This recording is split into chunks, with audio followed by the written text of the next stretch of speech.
Allez, on va voir d'autres méthodes liées aux chaînes de caractères. On va se faire une variable ici, string. On va lui dire que c'est égal et à l'intérieur, on va se faire un script. D'accord, on va se faire une balise script ici. Tac, bon, on va la fermer. Hop, donc on va également, fermer la balise script. Hop, parfait. Et à l'intérieur, on va dire alerte. Hello. D'accord? Hop et hop. Nickel. Donc on n'oublie pas hop, de fermer ici. Voilà. On va voir la méthode HTML Special Char. Ça convertit les caractères spéciaux en entités HTML, ce qui permet d'éviter les problèmes de sécurité lors de l'affichage de la chaîne de caractères dans une page web. Donc c'est très intéressant à utiliser, notamment lorsque vous récupérez des données dans un formulaire. Donc par exemple ici, je vais appeler ici en code égale HTML Special Char. Et elle va prendre quoi? Elle va prendre ma variable en paramètre. D'accord? Hop, j'ai mis de H. Hop, voilà. Et maintenant, je vais faire un écho de en code. Et regardez, hop, ici, j'ai une chaîne de caractères avec mes balises. D'accord? Ce n'est pas des balises. D'accord? Alors que si j'avais pas utilisé ceci et que je refresh ma page, je vais avoir une erreur. Je vais avoir une erreur ici. Vous voyez? Donc là, il a converti ma balise. Alors, il va y avoir une erreur. C'est normal. Il ne va pas y avoir une erreur. Il va exécuter le code plutôt. Donc, hop, si je mets string ici, hop, il va exécuter mon code. Je vais avoir hello ici. D'accord? Vous voyez? Il a exécuté mon script. Alors que ici, si je commence à mettre mon code, donc du coup, ma fonction HTML Special Char, hop, il va le convertir en chaîne de caractères. Donc ça, c'est la première méthode HTML Special Char.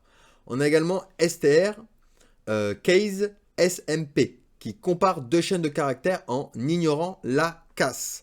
Donc par exemple, ici, je me fais une variable string égale hello avec une majuscule.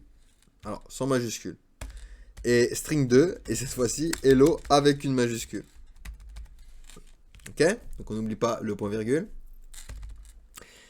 Et si je fais un if, si str case cmp, et elle va prendre en paramètre deux paramètres, donc le premier c'est la première chaîne de caractères, donc string, et le deuxième paramètre c'est la deuxième chaîne de caractères, donc string 2. D'accord? Donc on n'oublie pas nos dollars ici. Est strictement égal à 0. Enfin, est strictement est égal à 0. Alors, tu écho string identique. Ok? Sinon, tu vas écho string non identique. Nickel, donc j'y vais, hop, je refresh, string identique. Vous voyez, il ignore la casse, il ignore la majuscule ici en début de phrase. D'accord? Donc ça, c'est la méthode str case cmp. D'accord? Donc ça compare deux chaînes de caractères en ignorant la casse. Ensuite, on a uc first qui va mettre la première lettre du chaîne de caractères en majuscule. Donc par exemple, ici, je me fais un string égale hello world. Hop, notre fameux hello world. Et ensuite, je vais utiliser une variable. Donc je vais faire first char égale à quoi? À uc first. Alors uc first. Et il va prendre en paramètre, du coup, ma variable. Et je lui donne l'index. Donc hop, l'index du coup 0. Ok? Parfait. Nickel.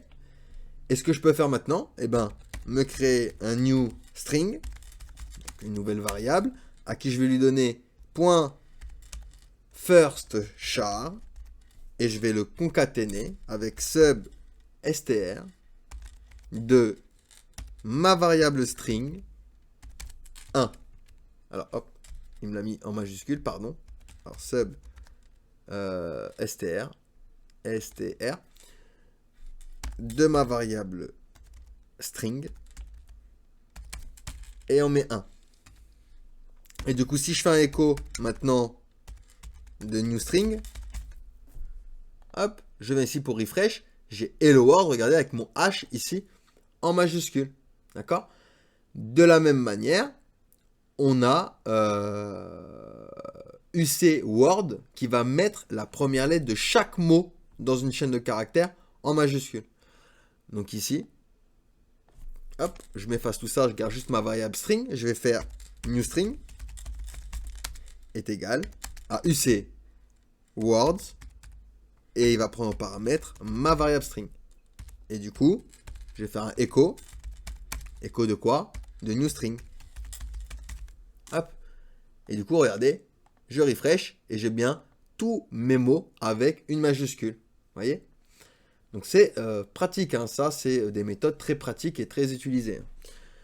On a également la méthode strrev qui va renverser l'ordre de ma chaîne de caractères, tout simplement. Donc ici, on va faire une variable reverse égale à ma méthode strrev qui va prendre en paramètre ma variable string. Et du coup, ici, je vais faire un echo et tu vas echo reverse, d'accord, ma variable reverse. Donc du coup, hop, regardez ici, j'ai hello world, mais à l'envers. Vous voyez, j'ai reverse, donc j'ai renversé l'ordre de caractères dans ma chaîne. Et pour terminer, on a la méthode sprint, qui va formater une chaîne de caractères en remplaçant des spécificateurs de format par des valeurs spécifiques. Donc par exemple, ici, je me fais une variable name égale Jonathan. Et je vais me faire une autre variable également, âge égale 30. D'accord? Donc ici, j'ai deux variables. Hein. Hop. Donc, une variable avec une chaîne de caractères, une variable avec une valeur de type number. Et je vais me créer une variable message. Je vais lui dire que c'est égal à sprint. Et on met un petit f ici.